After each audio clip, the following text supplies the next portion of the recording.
Today's video is going to be about how to create a template for inspections or checklists. You can even use it for a form that would be completed by someone. First, you're going to log into Safety Culture. Within Safety Culture, the inspections, which again are the checklists, the forms to be completed, those type of things, those will really fall underneath the inspections. But to create the actual form for it, we're going to create a template. So let's select templates. Now, as you can see, we've already got some in here, but we're going to create a new one. So you got some different options. One is you can try to find a pre-made template from other people who use Safety Culture, so other companies that are using it. You can select here and see if you can find a pre-made template. So let's just say we're looking for construction inspection, right? So we can click on that, and there we go. We'll have some pre-made inspections, and many of these are already made by Safety Culture, and others are made by other companies that use the software. If you wanted to, you can click on Get It, and it would download it to your system, and you could use that as the basis and then edit it as need be for your specific needs. I'm going to go back to templates here. The other is you can describe the topic that you're looking to make. So let's do again construction inspection. All right, hit continue. And what happens here is that using artificial intelligence, it'll create a checklist for you. Again, this isn't really what I'm looking for, so we're going to go back. I want to continue it because I'm not going to publish this template. Now here it has untitled template. I want to get rid of that. Select the three dots, and then you're going to see archive template, and I'm going to go ahead and archive that template and just get rid of it off the screen. Now it's not deleted forever. You could go back and recover it, and if you go into the archives, you can actually fully delete that template. But again, we're just not worried about that at this point. So now let's go back to templates, and we're going to create one from scratch. So we're just going to select. Now we have a template. The first thing we want to do is create a name for this template. We will call this template Construction Site Inspection. If you wanted to personalize the inspection form, you can add an image to the inspection by clicking on the image. For example, you could put an image of a construction site or a facility image. Now, below the title, you can add a description of the inspection. So for this inspection, we'll call it New Construction Sites. If you look to the right, you have a preview of what the inspection will look like on a mobile device. If you like, you can hide this, or you can show this mobile view as you create the inspection. The first section that we have is the title page. So for this inspection, we will call it Construction Site Location. So we'll start out with the site where it's conducted at. Now, within here you have organization. So if you remember, when you take a look at it and you build your structure out, you break it down, again, it could be by company, country, state, province, whatever it would be, all the way down to a specific location. And so that's what this is showing here, is this is the organization. If we didn't want the organization, let's just say, hey, we wanted to identify the company that we're going to be inspecting. We could select company here. Now again, within Safety Culture, you would need to go in and set up the different companies. What's important is to make sure that you have your primary identifier here. So if you're looking for the location where it's going to be within your organization, then select that organization. That helps you later on when you start creating reports and those things to filter it out by location. Again, the site location where it was conducted. We'll leave that as is. The date it was conducted on. Now, when you look at the date that it was conducted on, we have different ways of breaking this down. Do you want the date and the time, or do you want just the date? Again, I'm not really concerned about the time. We just want the date, and yes, we want to make this a required field. We'll go back up here. The site conducted, absolutely need that as a required field again, because that's going to help us when we sort the data out. Prepared by. The person that is preparing this report, if they're entered into safety culture as a user, then we can pull that data over and identify who it is that created this report. So again, we'll make that a required field. And we're going to talk here in a minute about adding logic to that here in a second. And then finally, they have the location here, and this is a GPS location. Typically, if I have a specific site, say Miami, Florida, and there's one location in Miami, Florida where construction is occurring, I wouldn't use the GPS location. Now, if I had 10 locations, or let's just say you were a power company putting up power poles and power lines, then absolutely yes, I want that GPS location because that could tell me, again, where the inspection occurred by GPS location. But if you have a single facility and a single site, that may not be as useful for you. So I'm going to go ahead, I'm going to delete this. We don't really care about the GPS location on there. Now, if I wanted to add some additional information on here, I could. So I could add another field down here. Do I want to question? Do I want to make a, when they talk about section, like do I want to create a new section within the report, or do I want to start a whole new page? So when you're looking on your mobile device, you'll see this is broken down by section, or hey, we're finished out with this section and we're going to start a whole new page, and so you'll move to a next page, and those questions will, for the most part, disappear off your mobile device unless you go back a page to see them again. Again, we're not going to add any new questions. This is just kind of our basic information. Hey, where was the site that it was conducted, the date it was conducted on, and who prepared this site inspection. So our title page, we're going to look at the safety and health data. Now we can start coming in here and we can say, okay, the type of question we don't want a yes or no question. We want a number. How many incidents occurred on this site in the last, for this physical year? That's our question. Make that accidents there.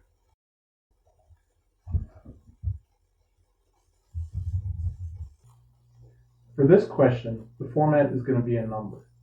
Now, when you select a number, you have the option of what format that number will be in. So it could be a number, temperature, or a calculation. Depending on what you select for the number, you'll have different options for units. For example, if you select number, you can have feet, meters, hours, minutes, percent. You even have some electrical nomenclature. Now we're going to make this a required field because we want to know the number of accidents at the site. Now for this, I'm only going to do one question for this section, but you can add more as needed. The next area I want to talk about is how to create a new section or section break that'll appear on the same page when viewed from a mobile device. As before, we will title this section. For this section, I'm going to make it repeatable so I can collect information on each incident, but allow me to log multiple incidents. The first question I'm going to have is going to require a text response. The question we're going to add is describe the accident, and we will make this a required field because we need to know information about the accident. Now that we've completed this question, we'll ask the next question. The next question I want to ask is, did it require medical treatment? This will be a yes or a no question. Now, depending on the answer, we may need more information. So let's set some logic. If the answer is no, we're done and we can move on to the next question. If the answer is yes, then we need to ask or trigger a request for more information. So when you select trigger, you have the option of require an action, so this is like a corrective action, require evidence, so picture or video or upload a document, notify, which means send an email notification to someone, or ask a question. So we're going to select ask a new question. The question we're going to ask under this logic is, where was the treatment provided? Now we're going to use a checkbox answer, but we don't want a yes or no, so we're going to create our own list of responses. Now you have two options to do this. First, if you go to the top right, you can select on the plus response or add responses, and you can create your own list. Or we can edit a current set of responses. So let's do that. We're going to replace pass or fail with, we're going to replace it with answer number 1, first aid on site. Answer number 2, medical facility. Answer number 3, hospital emergency room. Now let's go ahead and we'll save and apply that.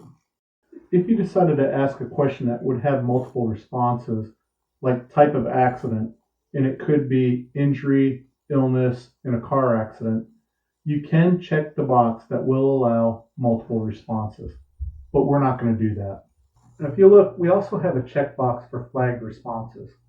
Flagged responses are if we have a specific answer, like say medical treatment at a hospital, and we wanted to make sure we alerted specific people, we could click flag responses and then have an email automatically generated and sent to people that we specify. Now the question is, what if you want to add additional logic? So if you answer medical treatment, you may want to add additional logic, then that would appear questions such as, what facility were they treated, who is the physician, and what's the contact information for that hospital. So you can add logic and then sub-logic underneath that logic. Now let's talk about, what if we want to add a new page? So we're done with this and we're getting ready to add a new page to this document. So we finished up part 1, we're going to part 2. So on our mobile device, we want to start a whole new page. So for this new page, we're going to give it the header, Site Walkdown. Now that we have our new page titled, we're going to add questions. So now let's talk about the type of questions we can have. For our response, the first type of answer we could have is a text answer. Now this can either be a short answer or a paragraph. Short answer being like a title, paragraph being like a witness statement. The second type of answer we could have is a number. We've already discussed this. So under the format, remember you could have a number, temperature, or calculation. And then depending on which one you selected, you can select the appropriate unit to go with it. The next option we have is a checkbox, which we've shown earlier in this video. I do want to talk about the responses. If you have a series of responses that you're going to use in multiple checklists or in multiple forms, then you're going to want to create what's called a global response set, which is here at the bottom. So if you create a global response set, then that will not only appear in this form, but it'll appear in any other form that you can create as a possible selection. Now, if you're going to create selections that are only going to apply to this form, then up at the top, you want to create those responses, because those responses are going to be very specific to this form. And when you start a new form, those responses will not appear in that form. The next answer selection we're going to look at is date and time. As I've said, you can select whether if it's date or time. What's interesting is in the mobile view, when you have date, you're going to see a little calendar that pops up. You can select the date. Now, if you select date and time, you'll also get a little time measurement at the bottom, and you can select the time that the event occurred. So this is important if you want to make it easy for people to select the date and the time. The next type of answer you can have is media. When you select media, that gives the option of you can either upload information, or you can take a picture, or you can take a video. So again, as they're answering the questions, if they're there at the site, they can take a picture of it, or they can take a video of it. Or if they have a document that they want to upload, they can upload that document into the form and then add that to the file. The option to add media is beneficial if you're trying to provide evidence when you're doing an inspection. The next type of answer you could have for a question is a slider bar. So slider bar is used when you have a specific set of answers that can be provided, such as a pressure valve type reading. So you do set a minimum and a max. And then when they're out doing the inspection, you can read the pressure valve or whatever the device is, and then set the reading using the slider bar. The next answer you may have is an annotation. What an annotation is, when you select that, a little blank screen appears, and then using your mobile device and a stylus, you can write an answer. So basically it's like a scratch pad appears. So if you want to annotate something by drawing it by hand, then you'd use the annotation answer. The next response option we have is signature. What signature is used for is if the person completing the inspection, you want to have them sign that they're the ones who did it and they completed it. You put signature in, and again, a little box appears. Using their finger or stylus on their mobile device, they can sign the inspection and then save it. The last response we have is location. And I've talked about this earlier. This is the GPS location. So if you're at a single site, you probably wouldn't use this. But if you had multiple sites, then again, GPS location would come in handy. Thinking about is somebody is putting up power poles and they can select the GPS location for where they're at so you know where the incident or where the inspection occurred. Now we've completed the potential answers people could provide when doing an inspection or filling out a form. But there's one more area that we need to take a look at, and that's called the instruction. When you select instruction, it's exactly what it's saying. You're going to provide some instruction. So you can go in, add a little blurb of information such as, hey, you need to close a valve. Now the question is what does a valve look like when it's closed? So you can either describe it, or you can use media to take a picture of what the valve looks like it's closed and add that to the form or to the inspection checklist. So that way, when somebody's completing it and they get to the question of make sure the valve is closed, yes or no, you can have an instruction on there of, hey, this is what the valve looks like when it's closed position. And then they'll be able to see the picture of it. Again, this is very useful when you have people performing inspections that may not have 100% knowledge of the areas that they're inspecting, but they can still perform a good inspection. A good example of this is a work area barricaded, and you can take some pictures of what your expectations are of a barricade, and then they can check it, compare it to the picture, and then answer the question. Now we've provided all the potential responses you can have on a questionnaire. At this point, if I was done with my questionnaire, I would go back and then add that signature block so whoever's completing the questionnaire can sign it and then submit it. The next area you want to talk about is we want a workflow on this, so once it's been submitted, we need to have an approval. When you're ready to do the approval workflow, you're going to have to determine who is doing the approval. So you select the approver, and it's going to give you an option of either groups or user. So a group is if you have a group of, say, supervisors or managers, and any one of those people can approve the inspection, then you would go down and select that group. Or if you have a specific user that you want to approve, so say the site manager is the only one that can approve it, then you would go through user and you can select that specific site manager to approve that specific inspection. But you select whoever the user is, then their approval, and then the approval will end up putting the date and the time that they've approved it, and then they'll add their signature. So again, using their finger or their stylus on a mobile device, they'll put their signature on the form that yes, they have reviewed it and it is complete. Now we're ready for the final step, which is to publish. So up in the top right hand side, you'll see a little button that says publish. If you click that button, that'll publish the form, and then it is ready for use. If you're not ready for use, you can just use the back button, and that'll save the form or the checklist, but it will not publish it, so nobody other than yourself can see that form. Now this is useful because you can do edits to forms without publishing them, and then once you're completed with all the edits, then you can publish it and update the form.